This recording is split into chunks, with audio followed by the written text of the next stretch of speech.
Hi everyone, my name is Patrick Akil, and for today's episode, we go over why people do the things they do. We touch on the psychology behind it and go over effective communication as well as storytelling. Joining me today is the founder of Mind Speaking, as well as the author of the book People Skills for Analytical Thinkers, Gilbert Eijkelenboom. I'll put the links to his socials in the description below, and with that being said, enjoy the episode. It's a testament to the amount of quality and work you put in, right? Because obviously, if it's not great, people are just not going to follow it. People are not going to like it as much. Exactly. But if it is great, people will follow you eventually. It's just about staying consistent. Absolutely. And putting up stuff that is actually interesting to a lot of people. Exactly. And to do that, you need to know really well who your audience is, right? Yeah. Or who you're talking to, trying to talk to, who you're trying to reach, and what are their challenges, and how you can help them solve those challenges. And I think the value of social media is not so much about selling stuff. Of course, there are a lot of benefits on the commercial side. Yeah. But what I believe is that there's way more value on getting feedback and building something, getting direct feedback from a large scale of people, which is otherwise very difficult to reach, especially in the non-digital age. You need to, find people in your neighborhood that are interested in your topic, and then get feedback from them and annoy them with surveys while they're not waiting for that. But now you can reach people that are interested in that anyways and are happy to contribute. Yeah, I completely agree. I thought it was more kind of stature, I guess, or I think maybe stature. That'd be the word. That's why I never was on social media, right? I never wanted to put a picture of me on vacation and other people would like that. And it just didn't interest me. I also didn't really look at other people's stuff because I was like, I know these people. I don't have to see the best version of them 100% of the time. I still want real people. So I was never on that much. It was always strange that I said, I don't have a Facebook, I don't have an Instagram. One of the only reasons I have Instagram now is because I actually have a YouTube channel that does Instagram stuff. So then it makes sense to have an Instagram. But I completely agree with you when you say it's a way to engage with the community that otherwise wouldn't exist, right? If we didn't have social media, that niche of people, because it is sometimes still a niche, doesn't matter whatever. If it's a movie, it's a bigger niche. But that niche all of a sudden comes together and there's collaborations, conversations, discussions, opinions, and you can make use of that. You can throw something in the fold and either positive or negative, it is feedback, which you would otherwise not have. Absolutely. And that's what makes this so much fun as well. And you also had a lot of international guests on the podcast, which otherwise might not be able to fly to the Netherlands and have this conversation, right? And we're living in the same city, actually, not just the same country. But yeah, it's great that the ability to connect with other people all over the world, for me, is a big plus of the current age we live in. Yeah. It makes the world feel a lot smaller, which is so weird because the world is huge. And then all of a sudden, if I'm speaking from personal experience, I have someone in Hawaii, which the time difference is 12 hours to Holland. I'm like, what time is it there? He's like 10 in the morning. I'm like, it's 10 in the evening.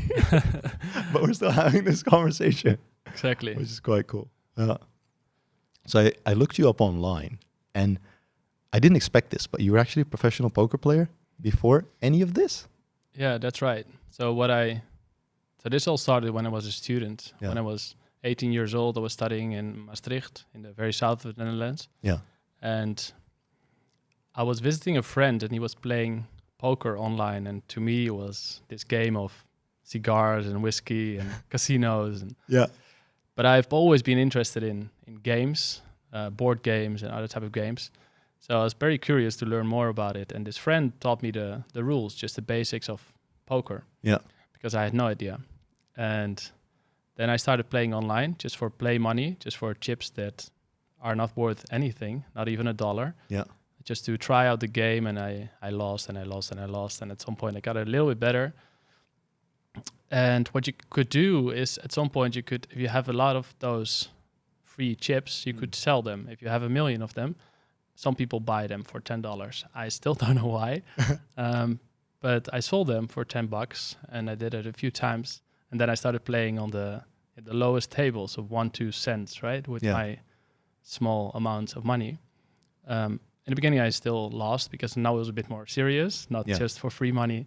And eventually I started to learn a lot. I started to post on forums to understand how I could improve, because I'm pretty focused and determined always on improving myself and in games, how to become better at it.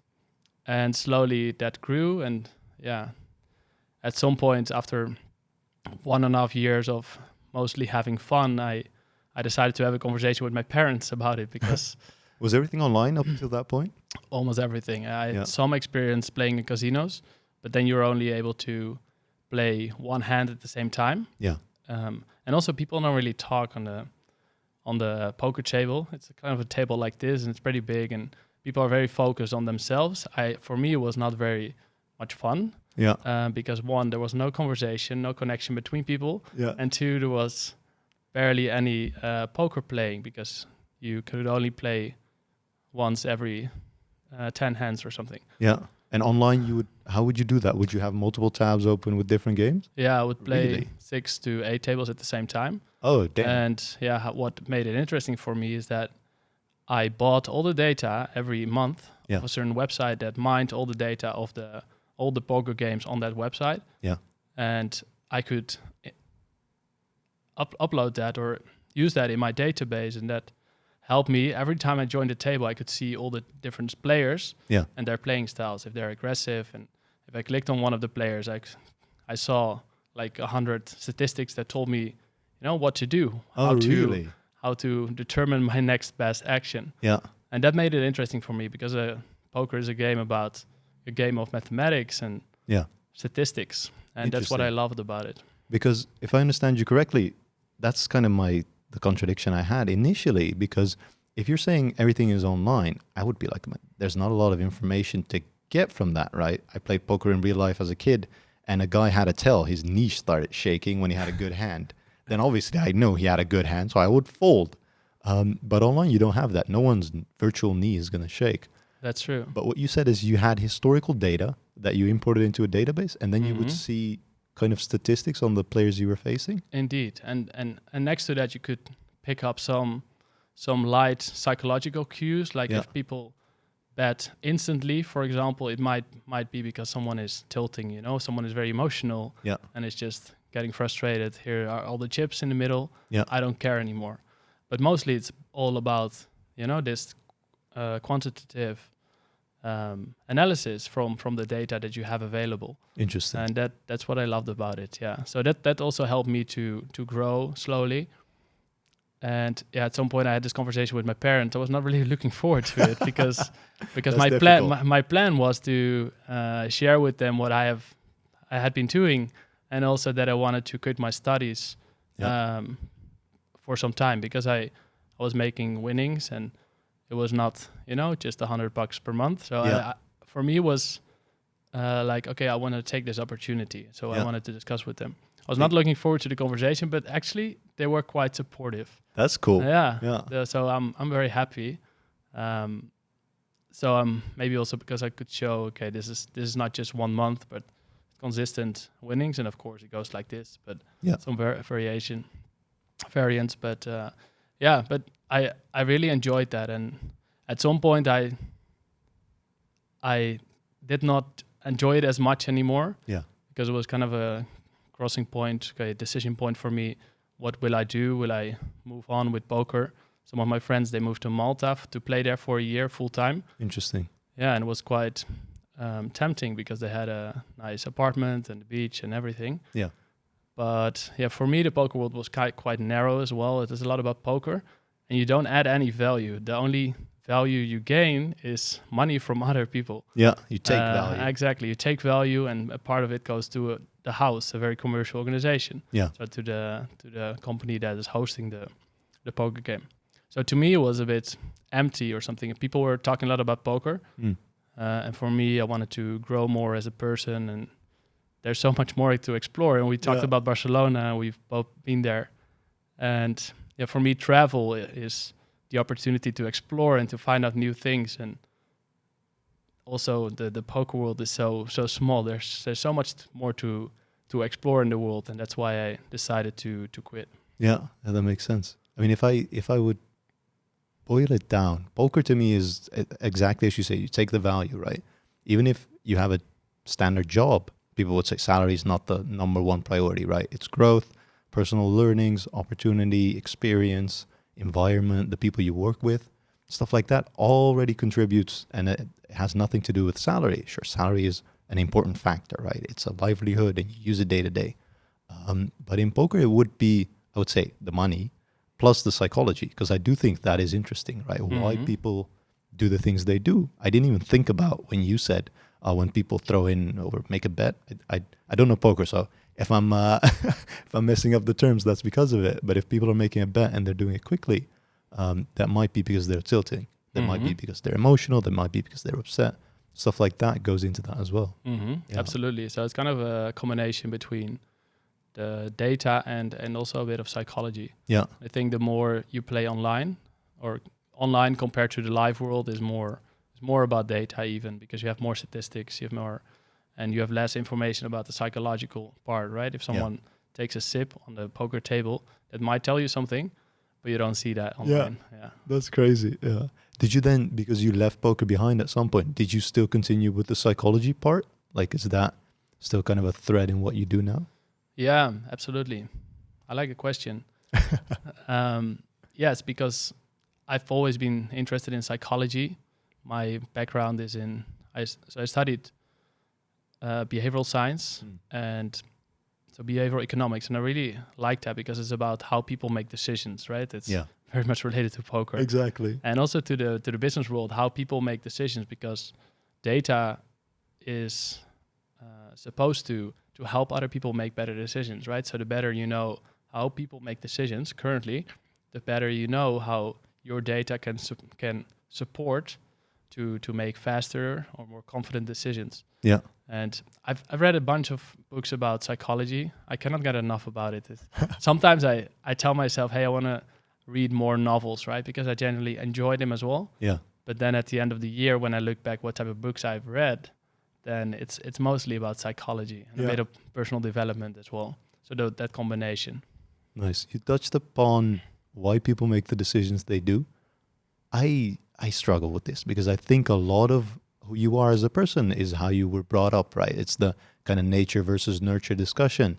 I still don't know where I lean on that, but I do notice a lot of things that happened in my past were either of influence and that I subconsciously do now, right? And even that realization isn't always there because I probably do a lot of things that I got learned in the past or that I saw in the past.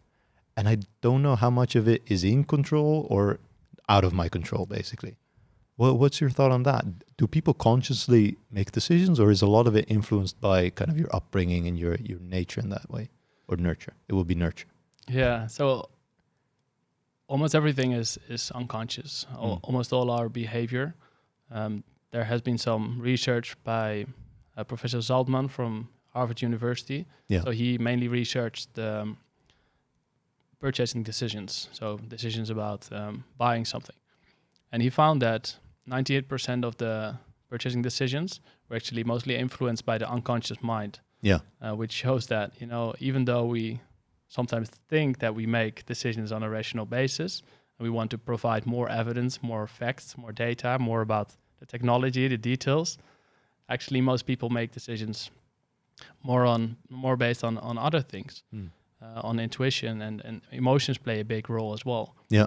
And so I think you can still become more aware of all your behavioral patterns and how you make decisions, but it requires practice. And even if you've built patterns in your youth or very long ago, you can become more aware of it. But it probably requires a lot of, either journaling or meditation, asking for feedback, and looking at yourself from an outside perspective, which is very difficult because we're in our own world. We consider what we're good at very normal, and we appreciate things that other people are very strong at. We appreciate that, and we see that as, wow, I would love to have that as well. Yeah.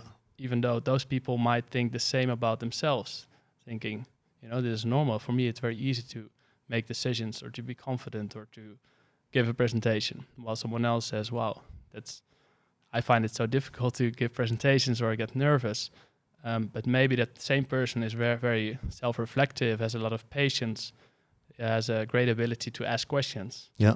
And I think by becoming more aware of your own behavioral patterns or algorithms, as I call them, Nice. so all the behavioral patterns that you've built, either in the very past or in the last weeks, you can become more aware of them and also change them. But as said, it's very tricky. Yeah, I can imagine. Man, when you lay it out like that, I just don't think we talk a lot about that stuff, right? In a day-to-day, exactly as you say, you're in your bubble, and you have to step out of it to kind of see, okay, this is my day-to-day, this is my bubble.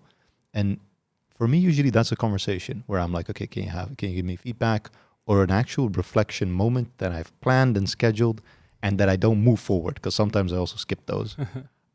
But that helps a lot. I think the most knowledge I've gained is when I have a conversation with someone one-on-one. Mm-hmm. And it can be on anything. It can be on them sharing their experience or me sharing mine. Because if I'm sharing my experience, all of a sudden I'm saying things of how things happened. And I've never said those things out loud, right? You internally process a lot of things. And saying them out loud, I mean, your thinking process kicks in and you're like, this is interesting, actually. Right. Yeah. What is something you have found, maybe recently or more further in the past, about yourself, an insight that you gained through these conversations you've had with other people? Yeah. So I went to a training and it was called Insight and Influence. So very much, you do a lot of role playing. I know the training. You know the training? Probably. Yeah, Yes. exactly. I love the training first and foremost, but Really you good. learn about giving arguments towards a certain topic. You actually have to take a standpoint and be like, okay, this is my point of view. Now I have to argue against whatever else is there. You have to show appreciation in a positive way and in a negative way. Apparently, I struggle very much with giving positive appreciation. I didn't know that about myself. I'm very direct and I can give critique in a way that people understand and they can do something with. But then I have trouble giving it in a positive way, because if I would do that, people would have the both sides, right? They would see, okay, this is what I'm doing great and this is what I can improve. And I usually give them the things I can improve because that's apparently what I focus on. Mm-hmm. And when I drill down in my past, I think that's also what I got a lot from my parents. I have a pretty stringent upbringing. First of my family to graduate or go to university, stuff like that. And it was always kind of critique that I would get and that I would also give. So then I'm like, okay, is this my intuition? Like, is this who I am as a person, or is this kind of result of the environment I grew up with? Mm-hmm. Yeah. Yeah. It's an interesting question, and I think it's always possible, to change things, but Yeah. the further back they go, the patterns, the more difficult it gets. Yeah. But listening to your story, I think I can learn a lot from you, because for me it's very natural to show appreciation, to be very concrete about what I see and the impact it makes on me, Yeah. to tell what I love about the work of others, or I share that a lot. It's very natural, but for me, giving critique directly and straight Yeah. is more difficult. Yeah. I sometimes beat around the bush a little bit. I became more aware of this in the last years. So maybe we should team up and and learn from each other in that area, because we sound very complementary, and Yeah. I think we could both benefit from that conversation. Yeah, exactly. I mean, that realization that because I am straight as an arrow, like I'll give it to you unsalted. I don't think if that's an English expression. Might be a bad translated Dutch one. But I'll give it to you straight, right? And I don't know where it comes from, but that realization that not everyone is like that had to be a realization. I had to be around people that did beat around the bush. And because they beat around the bush, I was like, why aren't you saying what you're thinking? Like, why don't you say it as it is? Exactly. And I think it's so valuable to know, not just in your personal life, but also in business, because if you're about to walk into a meeting with a person and you're trying to set up a collaboration, you work on a project together, and you present a problem, right? So some of the people, so if you have a very direct person who likes to focus on action, right? Let's go, go, go. That person, then it's probably better to walk in that meeting saying, hey, I have a problem. Yeah. These are some ideas that I have to move forward. What do you think? Instead of, if that's more your nature, walking in that meeting and saying, hey, I found a problem. What do you think? Then the other person might think, hey, this guy doesn't know anything, Exactly. right? Yeah, he has no idea. While that person, well, you might just want to, open the conversation and have have an open discussion, because that would be my approach if I would not think at all, right? Hey, we have this problem. What do you think? To have kind of a collaboration and discussion around it. But it's something I had to learn, especially when talking with more direct and action-oriented people, to also include some like recommended next steps, and this is what we can do. These are your options, or these are our options. Yeah, and exactly. that helped me a lot to understand, different personalities and who do I have in front of me, instead of just sitting in my own head, worrying about a lot of things. Yeah. Do you know when you realize that? Because I completely understand what you're saying. And I also have that realization, right? Who's my audience? Who am I talking to? Is it in a boardroom, in people that have barely any time for me? Then we got to speed up, okay? Is it exploratory? All right. Are we brainstorming? Then it's a different vibe, different conversation. I didn't used to have that. I thought, there's a meeting, that's a meeting. I didn't care about the people that were there. I'm like, okay, I'll probably attend. Now I'm like, okay, should I attend? Can I add any value here? What's the goal? But those realizations, I don't know when they exactly came, but they are there right now. Do you know for you when it kind of clicked in that way? There was one moment that I still remember well, and that was when I was doing a presentation. It was in the beginning of my career. It was 2014. I was doing a presentation for the management team, and they asked me to present some data insights. Yeah. So I had the opportunity to dive into the data, make an analysis, and then present the insights. So I was excited, and I was pretty, confident about the recommendations, and I did all the work. But then in that meeting, everything went wrong, and there was one thing I forgot about, and there was one obstacle I overlooked. Yeah. And one person I neglected, and that person was Giovanni. Okay. And he was an Italian man, part of the management team.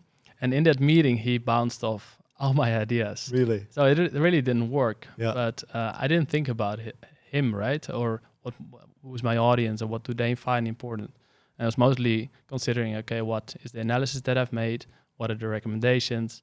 What are maybe a bit too detailed, to focus on the technology, to focus on the data, instead of what am I trying to improve here? That is improving revenue and customer loyalty. So instead of talking about that, I was focusing too much on the data, Yeah, the solution. And that's why, exactly. And that's why this Giovanni, he didn't really, was not really receptive for my ideas. But it's a lesson that I had to learn. Yeah, and it's interesting that you say I took a lesson from that, because I know a lot of people that will be like, oh, Giovanni doesn't like me. That's why. That's how I felt in the meeting, honestly. Yeah. Like, Giovanni, why is he not listening? Exactly. And he's messing up the meeting, and but in fact I was messing up the meeting myself. That's what I realized later. Yeah. I mean, you were in control, right? A lot of people are like, oh, it's their fault, or they don't like me, and everything pointing and being like, oh, it's everything except me. But I love that you say, well, actually, I should have done X, Y, and Z. I should have done it differently, or I should have communicated it differently. But so I come from a technical background, not even that technical, because I don't have a computer science degree. But nowhere in there is that communication aspect so prevalent. You only hear about it kind of in a day-to-day kind of business setting, that everything that translates, doesn't matter what you're doing, if it's technical or non-technical, the way we communicate, right? We mentioned it a bunch of times. Who is our audience? What do we say? How do we introduce a problem? Or even what is their personality? Are they straight as an arrow? Do they kind of beat around the bush? Are they afraid of confrontation? Then don't be confrontational, right? Meet them in their playing field. And then you'll probably be more effective in whatever you're communicating, whatever you're trying to do here. Absolutely. Nowhere is there kind of a focus on, okay, how do we cooperate, either within a team or a business setting? Absolutely. Yeah. And I think, so there's a quote from Simon Sinek, 100% of the customers are people, and 100% of the employees are people, and 100% of everything is people.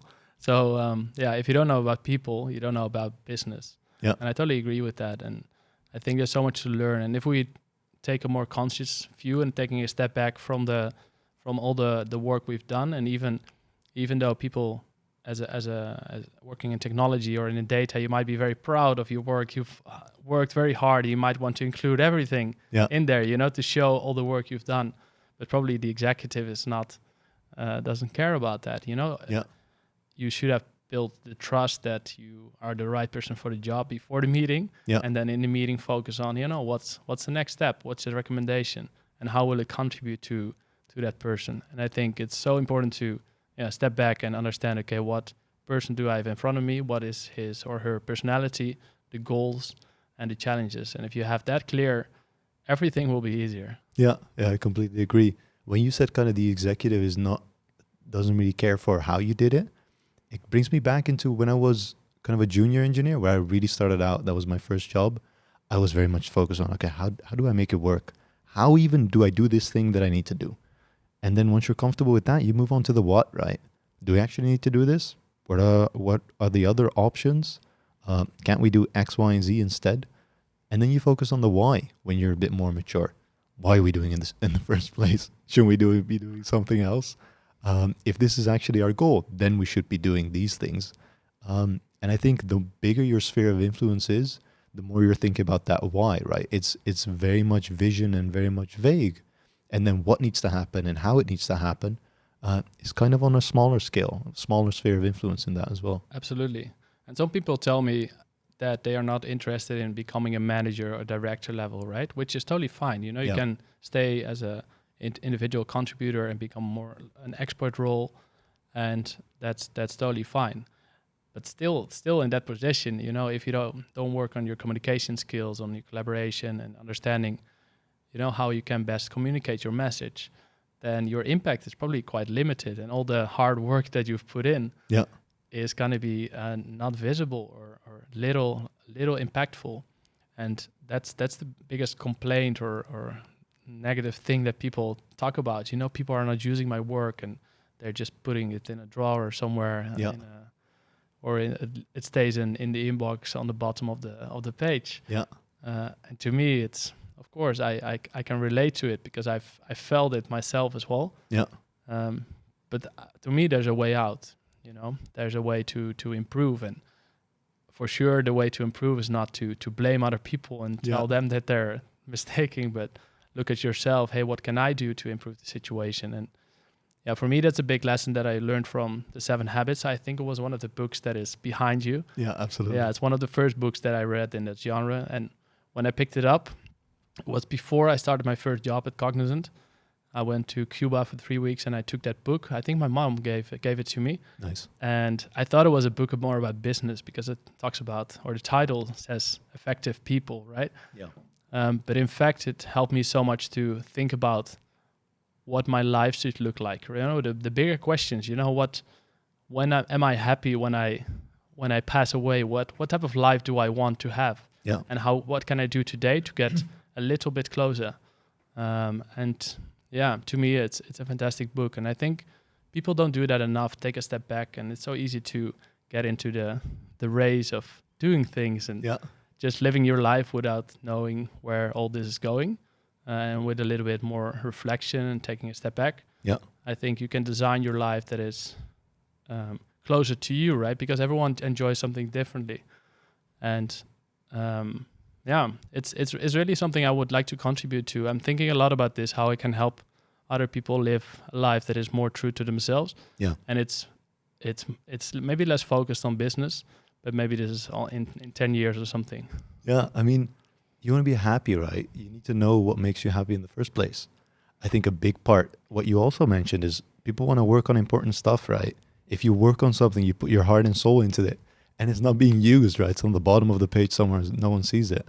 That leaves kind of this empty thing that is not fulfilled, right? You were hoping for it to be kind of a grand thing because you put your heart and soul into it, and then it leaves you unfulfilled. That is quite sad. I think everyone wants to work on the important things.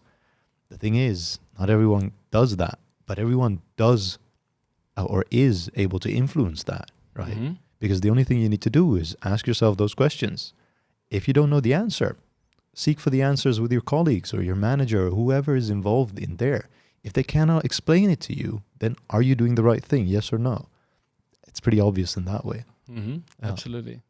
But I think we need to have more conversations. I think so too. That's kind of the thing. Because when you mentioned kind of think about your happiness, right? And the life you want to live, the time is finite. And I think it flies the fastest for me when I'm in a routine, where I'm not doing anything new. I'm doing the same thing day in, day out.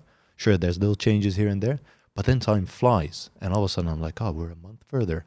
We're 2 months further. Okay. When I pick up something new, when I experiment, when I'm like, okay, we're going to try this thing out, see if it works, and I'm learning, that's when time all of a sudden slows down and I'm enjoying it more. I'm more in the day-to-day, more in the thing that is new, more in the experience in that way as well. Absolutely. Yeah. I recognize that the more I'm in a routine, the more the faster time passes by, and Yeah. it's a shame, because if you can make time, pass by less quickly, Yeah. you probably enjoy it more. You have more memories. You have more. There's a book by Matthew Dix called Storyworthy. Do you know it? No, I don't know that one. It's a book about storytelling, but it's very even if you're not so much about storytelling, it's a very fun book to read, because it's a bunch of stories by someone who can tell stories very well. Nice. And one of the exercises he mentioned in the book, it's pretty famous. He has a TED Talk about this as well. It's called Homework for Life. Okay. And the idea is that every day, at the end of the day, you write down what was the most story-worthy moment of that day. And even if it's very boring, you just write it down, because what he says is that a few things happen. First of all, you get kind of a new lens or a new focus for stories. So you see more stories in your own life. Yeah. That you're otherwise not able to see. And second is most interesting, is that he says life slows down, because if I ask you what did you do 2 weeks ago on a Tuesday, you might not be able to reproduce what you did. Absolutely not.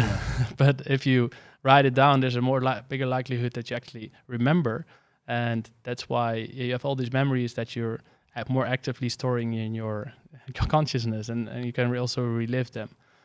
So I've been trying out this exercise. I've not done it for a long time, maybe a week. Yeah.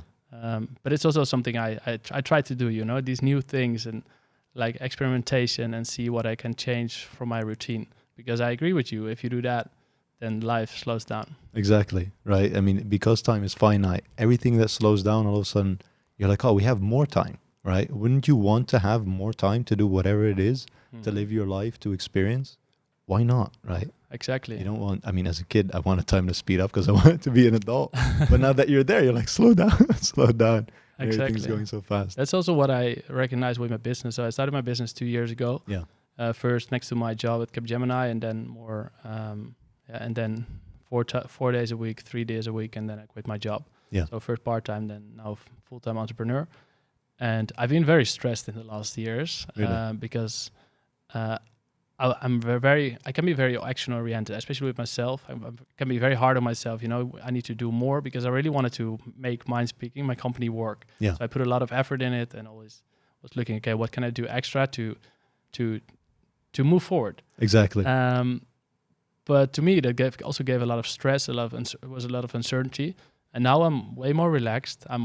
I work less, and I'm more in nature and doing sports, playing squash at 11 a.m. Yeah. It's so much fun. And by, doing less and really focusing on what really matters, really looking at trying to cut out all the meetings that are unnecessary, or things that don't really contribute to the business, or to what I think is fun, or to what I think is important in the world. Yeah.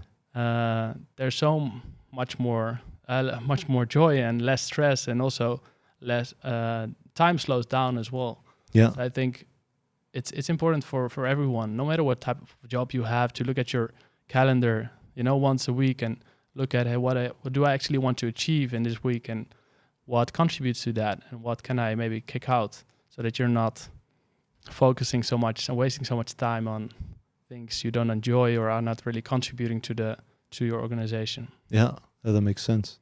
Man, so when we spoke over the phone, this is actually the first time we're sitting here face to face, but when we spoke over the phone, I was like, this guy is pretty chill. He's very zen. And even in person, you come across very zen.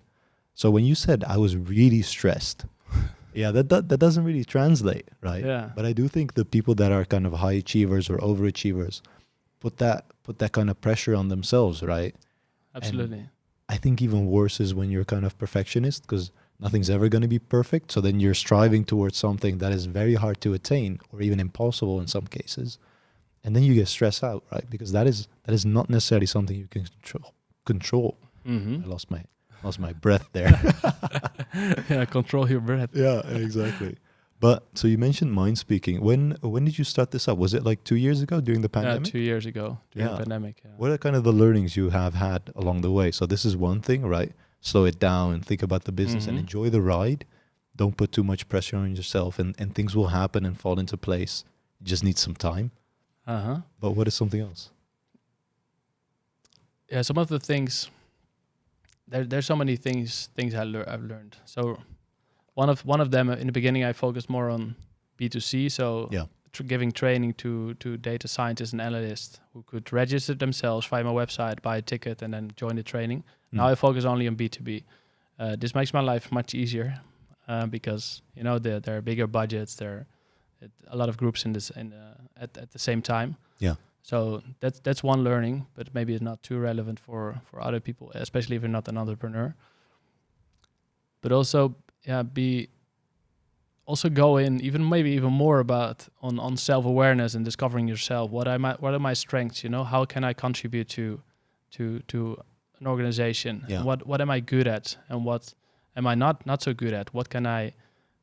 So I work with a team in the Philippines. They take over all the tasks I don't really enjoy, that are simple, or that I do enjoy, but I'm making a bigger impact with other tasks that I also enjoy. Yeah. So I try to outsource as much as possible. Yeah. That's also something I've learned.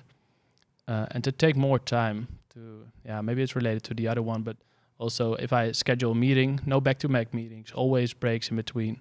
Interesting. Yeah. So things like that to slow down more, because actually it will make me go faster. Yeah, that makes sense. I mean, you mentioned it might not be interesting, but when you said B2C or B2B, I think focus in whatever you're doing is very essential. Yeah, I watch a lot of Shark Tank, where they come in, they pitch a business idea, and then they get either shit on and they get an investment, and people are like, "You're all over the place, right? What is actually your business? What are you focusing on?" Yeah, absolutely. Yeah, and that's also something I've learned working on my proposition and what I'm going to sell. Because first, my book was People Skills for Analytical Thinkers, still quite broad for all people, more technical, more analytical. Yeah. But now my trainings are just for data scientists and analysts. And that helped me a lot because I know exactly what those people, what their challenges are, right? Yeah. And that focus really, really helped. Yeah. And it also helps with everything because it narrows your focus, and you see things that you otherwise never see. So I try to not work on too many things at the same time. Yeah. Some people are very good at it. I think I'm not so good at it. If I always have a lot of things on my mind, but in terms of big projects, I try to focus just on one training program for a same program for a few companies, and then next chapter is creating an online course instead of trying to do it all at the same time. Yeah, this made me a bit more stressed and I can imagine not focused and not productive as well. Yeah. How do you learn? Because you said kind of learning about what your strengths are and probably also weaknesses. How do you gain that knowledge? Like, do you ask for a lot of feedback? Do you do a lot of reflection? Yeah, both. So what helped me is reading, because I constantly think, okay, what does it mean in my own life? Yeah. And podcast also made me discover a lot of things about myself and what I want to do and business ideas. Yeah. Feedback is really important because listening to podcasts or also coming on? Both actually. Oh. Yeah, sometimes like this question, sometimes people ask questions that make you stop and think, hey, what is actually the answer to this question? Because I don't really know. Nice. So that also helps, to get on podcast. And now I have my own podcast, and so then when I'm on the other side, and this is also a great learning experience because all of a sudden, you need to make the conversation interesting. You're hosting the podcast, but like you're an expert in, to me, is making the podcast spontaneous, right? Just a conversation on the bar, just the beer is missing, right? Yeah. And to make it very spontaneous. And in the first few episodes, I was too focused on, what will be the storyline, what are the topics I will talk about. Yeah. But the more I let go of that, the more I get focused on, what should I talk about or what should the guest talk about. Yeah. The less I did that, the better the episodes went. And to me, you're very strong at this. Thanks, man. Yeah. I was not like this in the beginning. The problem is everyone watches the first episode or listens to the first episode, which is then going to be the worst one. But yeah, How did you get that? I'm curious to dive a bit into that, because all creators have faced some fear, right? Have faced some like, okay, I'm gonna do this, but how will people respond? Or how was that for you? it was so. I don't make things a huge thing, and I don't look too much into the future. When I said yes, I wanted to be a podcast host, I didn't think about, okay, what is this going to look like next year? I thought, hey, this seems fun, let's do it. And I saw it as kind of an experiment. Probably I told myself it was going to be an experiment. If I don't like listening to myself, it's never going to fly because no one else is going to listen to it. But then I had the conversation, and first of all, which is very personal, I learned a lot. I love being part of the conversation, because I used to listen a lot to podcasts, but then you can never ask questions, right? Now I'm in the driver's seat, and I'm like, what about this? Or what about that? Or what are your thoughts on this thing? And people are like, good question. And I'm like, yeah, I thought so. And then I get the answers. But like you, I was very much in my head. When someone was talking, I was like, what is the next question going to be? Because when that silence falls, I have to have a next question, right? That's what a host does. But no, I don't think that's what a host does. I think the host takes time to think themselves as well. Takes that kind of moment of breath, because I think sometimes the audience also needs that, to be like, okay. And then we continue. I think that's way more natural. That's also why I wanted it to be non-edited, authentic, right? I think a lot of the content we have is edited down, whether it's a movie, a YouTube video. YouTube video is like bam, bam, bam, bam, bam. You lose your audience retention. And I'm like, man, I love doing a podcast and just kind of sometimes zoning out. I'll just skip back 30 seconds, re-listen to that, and go through it again and have those kind of aha moments, because that's what a podcast is about to me. Absolutely. Yeah, I like what you said. And I think it's also a great lesson for everyone listening, even if you're not hosting a podcast, because I think many people have the tendency to fill spaces, right? To fill silence. Yeah. And I think it's great to just sit with the silence, even if it feels uncomfortable, because it's not uncomfortable if you don't make it uncomfortable, right? If you don't make it awkward. And I think in conversations, it would just be more relaxed and keep the silence there. Then there's nothing bad about it. In fact, it only strengthens the connection, and it makes sure that people get the time to reflect and think about where the conversation is heading next. Exactly. If you make a point and then you're quiet, people are thinking, probably because you just made that point. If you make a point and then start doing some small talk, then people are like, what's going on? Exactly. They probably want to think about what you said, because it might be impactful. But if you go on, they also want to listen to that. So they lose it. Yeah, absolutely. You touched upon storytelling kind of previously, and I'm getting more and more fond of it. I was talking to Toby Oluwole. I found him on LinkedIn, and he does a lot of stuff on salary and self-worth and stuff like that. Mm-hmm. And he told me when he does an interview, or when he does mock interviews, because he trains people also, it's all about storytelling, right? When someone asks you, tell me about yourself, you're not like, oh, I'm responsible, I go well with autonomy. No, you talk about your story, right? Where do you come from, and how did you get to this point? Basically, what are your learnings along the way? Because through a story, I think people make their own conclusions. And that is so much more powerful than giving them the conclusions. I think in whatever we're doing now, whether it's a presentation or just talking to someone else, stories are very powerful. And I think I always underestimated them. Mm-hmm, yeah. Absolutely. And related to what you just said, they don't want to see the conclusion. There's one guy is a filmmaker. So what he said, don't give the audience 4, but give them 2 + 2. And it might be a bit abstract, but if you think about it, that's how it works, right? Also, if you make a joke, you don't tell everything. You let people, put the 2 and 2 together, and then it's funny. Yeah. And it works the same with stories. You should not give everything. And I think that's the reason why many people working in data and technology struggle with storytelling, because they focus too much on giving too much detail and trying to give the whole picture instead of just high-level story and just include the most important pieces. Yeah. I'm trying to get better at storytelling, but I don't know how. So the thing you said about writing down the story of your day, I'm going to try that. Yeah. But do you do a lot with storytelling as well? Yeah, I try to. I don't think I'm a natural storyteller. Some people told me, you're a great storyteller. I don't know. I've practiced quite a lot, and a few books helped. So the book by Matthew Dix, if you're working in data, definitely look at Brent Dyke's book, Yeah. Data Storytelling. It's really, really good. So how to communicate your data or your tech insights even into a story. Yeah. So I've done a lot of reading, but of course, storytelling is about practice as well. You can read a lot, but you need to put it in practice. Yeah. So what I've also done is join a public speaking club. It's called Toastmasters. Oh, nice. Yeah, I've heard about it. Yeah, it's really good. So it's a club that comes together every week or a few times per month, where every time a few people get the opportunity to present about a certain topic. Sometimes they're practicing the introduction, sometimes as a whole or intonation, and other people give feedback. So the idea is that you usually don't have so many opportunities to practice, but only when it's really important, right? Yeah. Or on someone's wedding or a big presentation for your company. So it's a great opportunity to practice, and I joined some meetings, and I definitely took away a lot there, how to tell a story.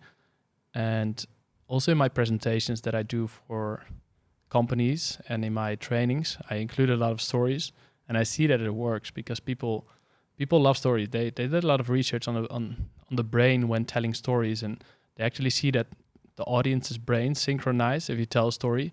Instead of just throwing facts, the brains are all over the place if you make a scan.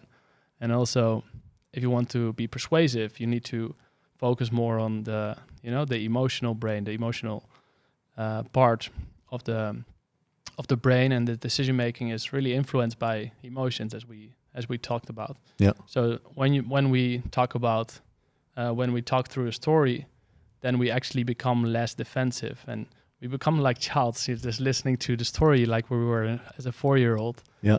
And that's how executives become as well. Of course, they have less time, but if you include little stories, it's so effective. So it's something I'm always practicing, and it's a powerful skill, man. If you master it, and I mean, you never master it, right? To me, you always become better and better and better, and there's always room to improve. Yeah, I love that, because when you said, okay, I practice it, I never thought, like, when would you get feedback? But if it's kind of an incubation room, and the point is to practice and get feedback, that's the best, right? Because I can't think of another place when you would do a speech, or you would speak in public and you would get feedback.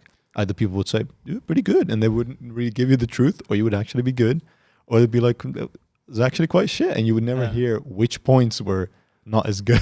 That's true. It's very hard to get honest feedback. And, what worked for me, the only thing that worked for me is to emphasize before the presentation happens, I want feedback. I want to have at least 2 points for improvement. Okay. And I want you to be completely honest and direct, because that helps me grow. If you sugarcoat, it doesn't help me. So please don't do it. Yeah. So that's the only thing that helped me. And another thing that also helped me is use voice messages more on WhatsApp. Okay. So instead of typing, I sometimes use voice messages. So if someone asks, like, how was your weekend? First of all, I don't like typing because I don't want to be on my phone the whole day. Yeah. It takes a lot of time.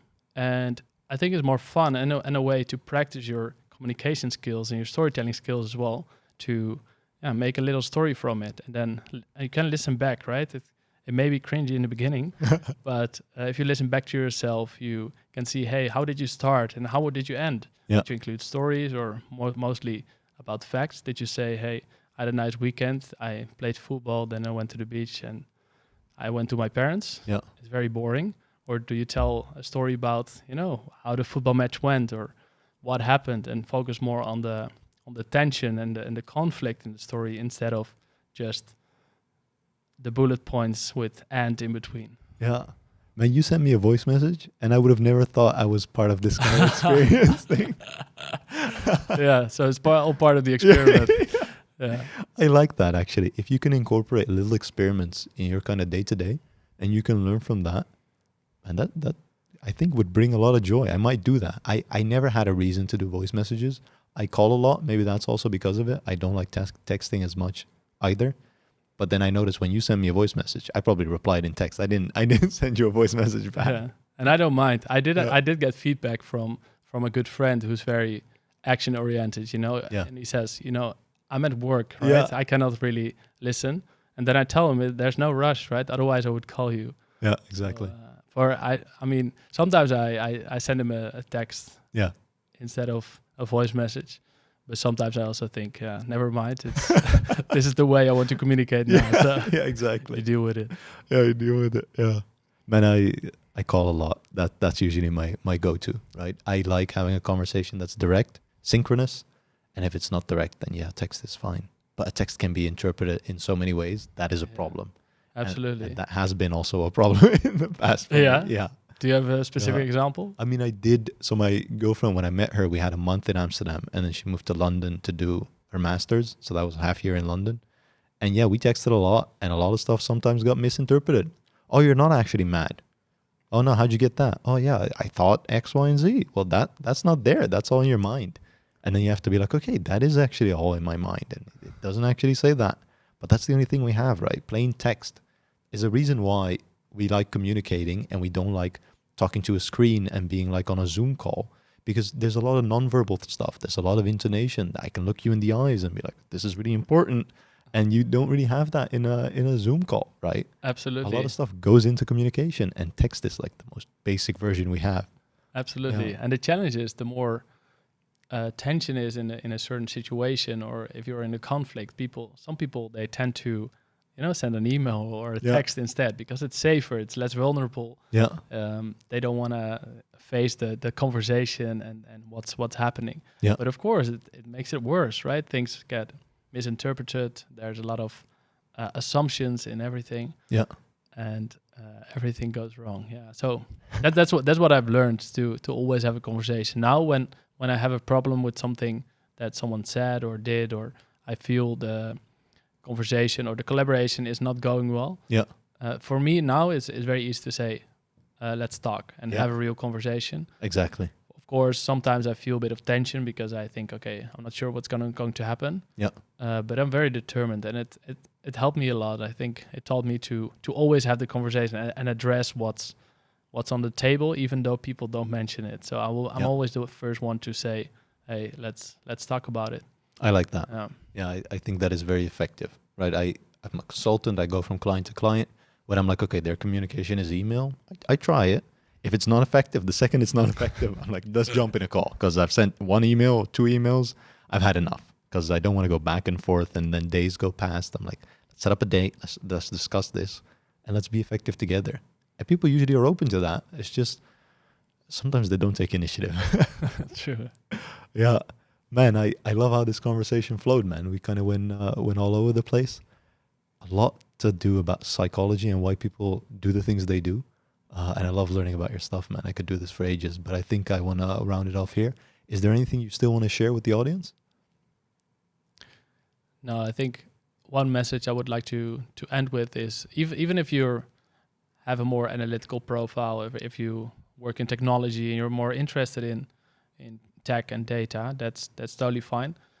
And don't forget about the other side, because it really will help you to make a bigger impact in your organization and in your life as well. I mean, we're communicating the whole day, the whole year, with friends, family, everyone you meet, even with when you ordered a coffee at the bakery. Yeah, you can practice in those little things and become a bit more aware about your default state and how you can experiment. And I mean, it's so much fun, right? You can experiment in the wild and see what happens and have a little fun.